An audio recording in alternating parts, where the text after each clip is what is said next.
Oh, it's time. It is yet again another spicy tier list day. It's a Sunday, which is supposed to be the day of rest, but I don't think the comment section will be resting.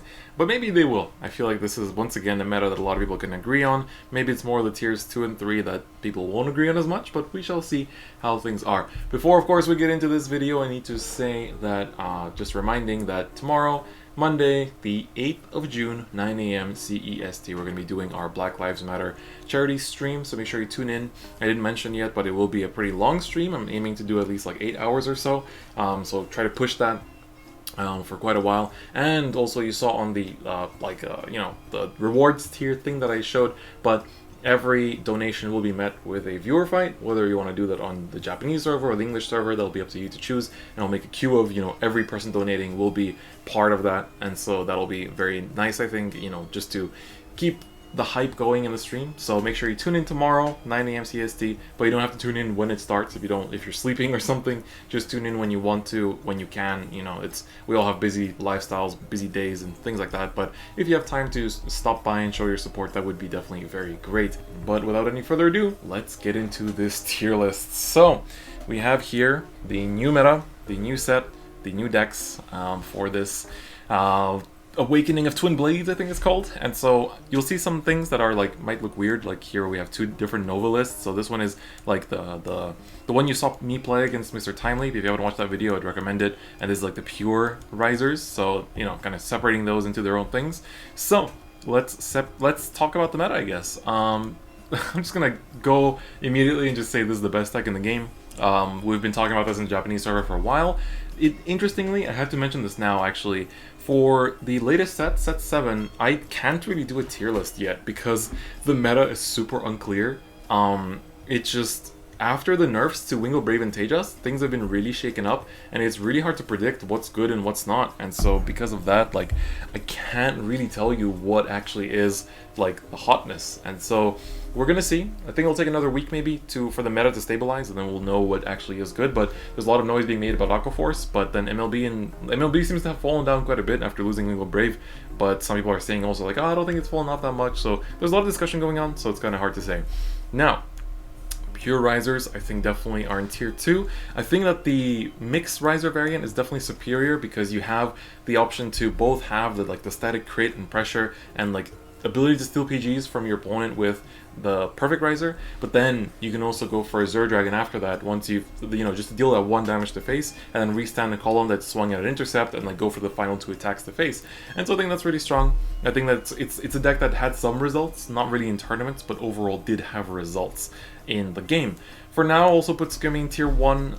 It's definitely not the same power level as MLB, but the ability to stack triggers legally and the ability to, turn the tides of the game with Silent Tom is just very, very strong.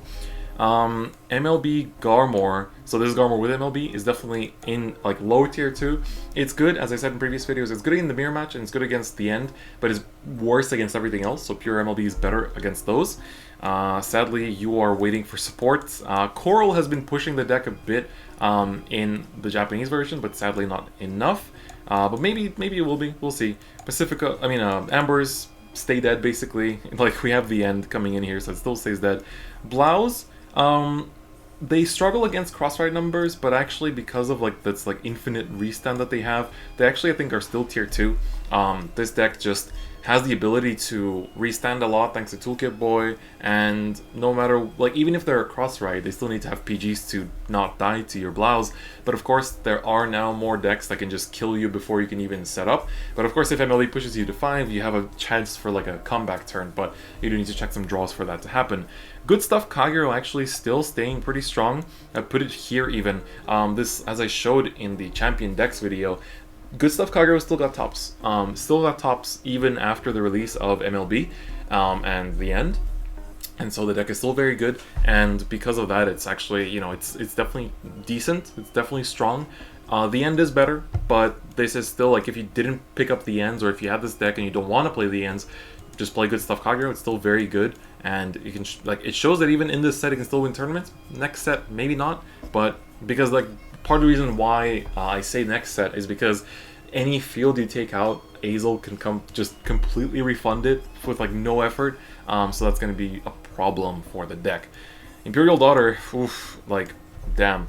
Literally cannot stand up anymore because, like, MLB does huge power swings on its own and it can make 21k columns with Palamedes, and then the end also can make 21k columns really easily because there's a lot of options to do that. So Imperial Daughter sadly is sitting at the bottom where she deserves for now. Same goes for Grand Blue. Really cannot do much. Even with the Kakaitis coming in, I don't think it's going to be doing that much. You'll see I have Neo Nectar here, which hasn't released in the game yet, but this will be releasing this month. Therefore, I don't want to redo this when Neo Nectar comes out, so I'm still going to do it with Neo Nectar. No Life King can steal some games, but it's definitely not that good. I consider tiers 1 and 2 things you can take to ranked and tournaments, and then tier 3 is like if you're passionate about the clan or really good at it, you can kind of pull through with it. Same goes for these two. Definitely in the same spot, I would say. Just like struggling. They're really in struggle street right now, but once they get support, they are better.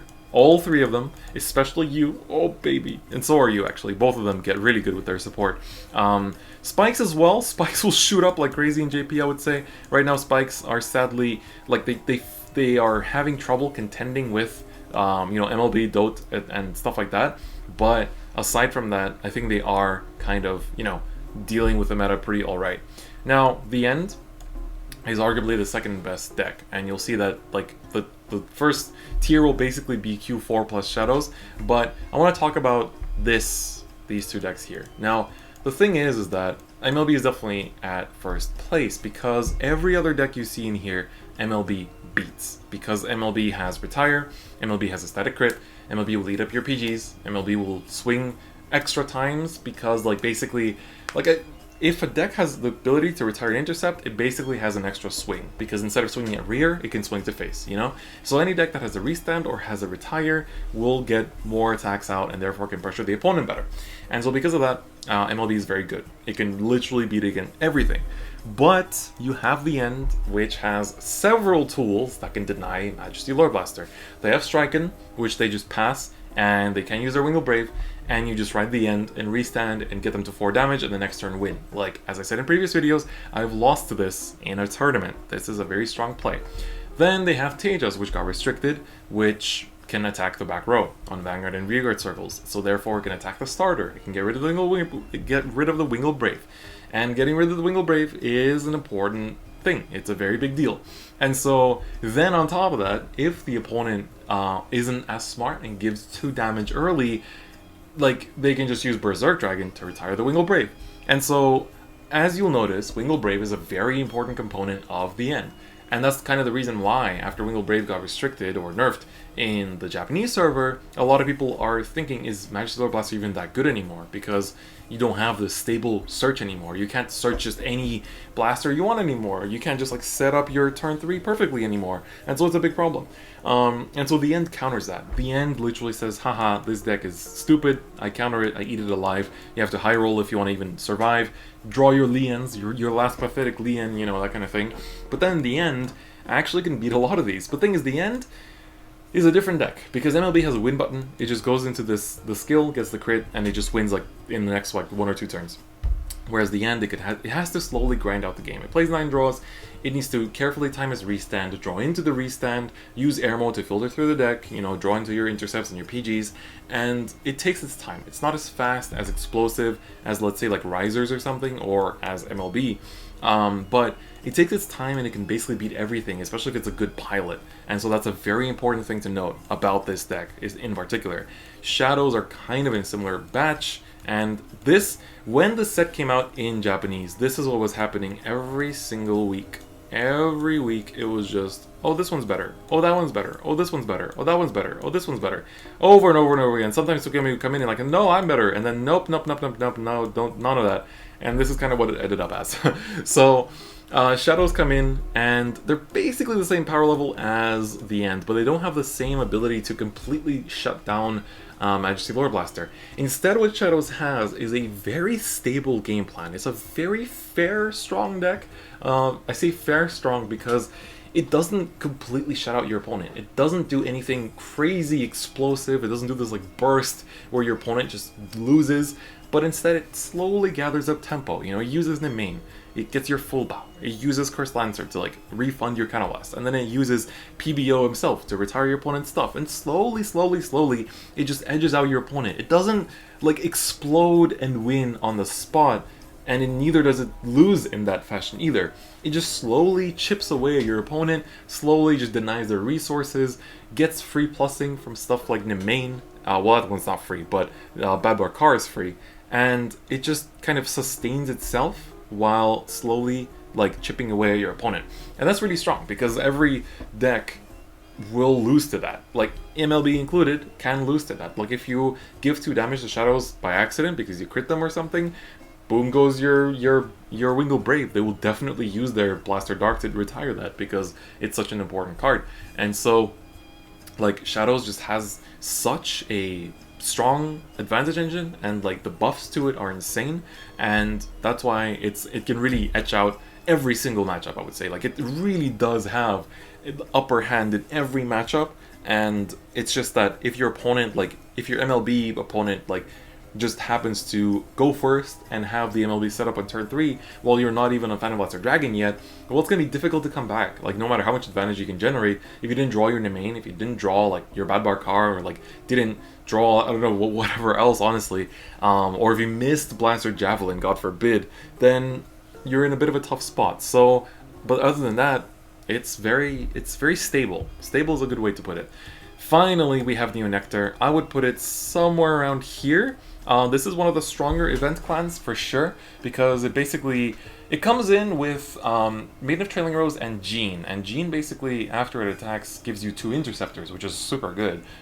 Which, you know, that helps you tank out your turn. And then Maiden of Trailing Rose also gives you like extra units on the board. And so it's really good for that reason, because it just generates a bunch of advantage. It has Irmin Soul, which is basically the same as the Transriser, I think it's called, the grade 2 that calls the top card if it's grade 2 or lower.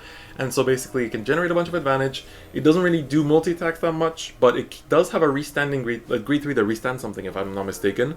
And so because of that, it can kind of etch out the opponent. A lot of people also don't take the deck seriously, and that was part of the reason why in the Japanese server you had quite a few people that like lost to this because they just didn't know what the deck does, and like sometimes they would just, you know, or they would think, what's the worst that can happen, and then it's just like boom, double intercept, and just like, I see, you know.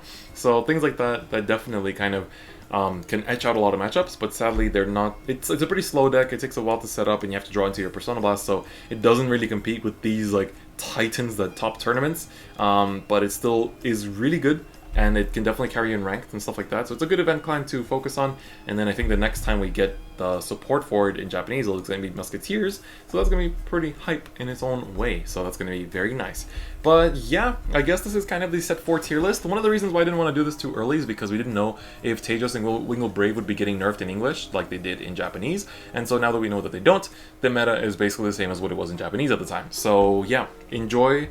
These 4 decks at the top are staying at the top for the next 2 months, basically. So June, July, and probably August if it doesn't get nerfed by then.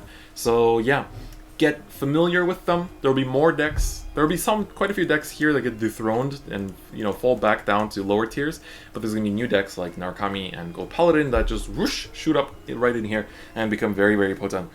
So they'll definitely be having a fighting chance against these top meta contenders. So well, you can say that the meta is kind of like, oh, it's just like 3 or 4 decks, but in reality, you have this entire row that you can viably take still to ranked, and on top of that, the next set will bring in another set of like 3 to 4 decks that are also pretty viable and can keep up with this meta. So yeah, that's basically it for this set 4 tier list. As I said, we'll be doing the set 7 JP tier list probably next week or at the end of the coming week, because the meta is just not solved yet, and it's very hard to gauge what actually is the best without like, because I could make one, but then it might end up being a bunch of hot takes, and I don't want to do that. I want to make like something that you guys can look back to when set 7 releases in English and be like, okay, this was the actual meta. So yeah, that's basically it for today's video. So I hope to see you guys tomorrow on the stream, and other than that, I'll see you guys next time. Bye bye.